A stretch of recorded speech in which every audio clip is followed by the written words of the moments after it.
হযরত আব্দুল্লাহ ইবনু যায়েদ ইবনু আবদ রব্বিহি রাদিয়াল্লাহু তাআলা আনহু হতে বর্ণিত। তিনি বলেন, রাসূলুল্লাহ সাল্লাল্লাহু আলাইহি ওয়াসাল্লাম নামাজের জন্য একত্রিত হওয়ার জন্য ঘণ্টা বাজানোর নির্দেশ দিলেন। সেদিন আমি স্বপ্নে দেখলাম এক লোক একটি ঘণ্টা নিয়ে যাচ্ছে।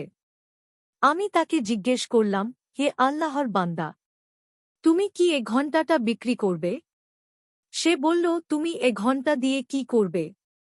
আমি বললাম, আমরা এ ঘণ্টা বাজিয়ে মানুষকে নামাজের জামাতে ডাকব।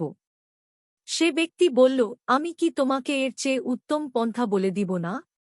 আমি বললাম, হ্যাঁ অবশ্যই। সে বলল, তুমি বলো আল্লাহু আকবার আজানের শেষ বাক্য পর্যন্ত আমাকে বলে শুনাল। এভাবে ইকামতও বলে দিল। ভোরে উঠে আমি রাসূলুল্লাহ সাল্লাল্লাহু আলাইহি ওয়াসাল্লামের নিকট স্বপ্নে যা দেখলাম সব তাঁকে তা বললাম। তিনি বললেন, ইনশাআল্লাহ এ স্বপ্ন সত্য।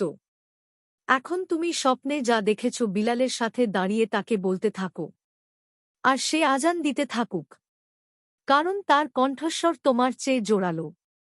অতএব আমি বিলালের সাথে দাঁড়িয়ে গিয়ে তাকে বলতে লাগলাম, আর তিনি আজান দিতে থাকলেন। বর্ণনাকারী বলেন, উমার রাদিয়াল্লাহু তাআলা আনহু নিজ বাড়ি থেকে আজানের শব্দ শুনে তাড়াতাড়ি নিজ চাদর টানতে টানতে বেরিয়ে এসে নবী সাল্লাল্লাহু আলাইহি ওয়াসাল্লামের দরবারে বলতে লাগলেন, হে আল্লাহর রসূল, সেই সত্তার শপথ যিনি আপনাকে সত্যসহ পাঠিয়েছেন, আমিও একই স্বপ্ন দেখেছি। রাসূলুল্লাহ সাল্লাল্লাহু আলাইহি ওয়াসাল্লাম বললেন, আলহামদুলিল্লাহ, অর্থাৎ আল্লাহর জন্যই সমস্ত প্রশংসা। আবু দাউদ, দারিমি ও ইবনু মাজাহ। কিন্তু ইবনু মাজাহ ইকামতের কথা উল্লেখ করেননি।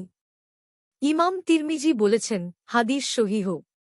তবে তিনি ঘণ্টার ঘটনা উল্লেখ করেননি।